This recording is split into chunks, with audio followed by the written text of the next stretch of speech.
In this video, I'm going to show you how you can add managers in Slack Workspace. If you find this video helpful, I'll kindly request that you support me by liking the video and also by subscribing to this channel. Alright, so if you have members that you have added on your Slack Workspace or channels and you'd like to go ahead and change their role to managers, it is pretty simple. First, head over to this icon here to show all members that you have on your channel or on your Workspace. And as you can see, here are the list of members and the role they play. The first member is a channel manager. However, I'd like to go ahead and add another channel manager.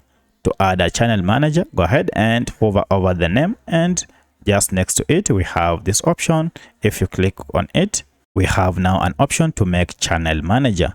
Click on it and you can confirm this by clicking on make channel manager. You are told this person will be able to manage all aspects of the channel.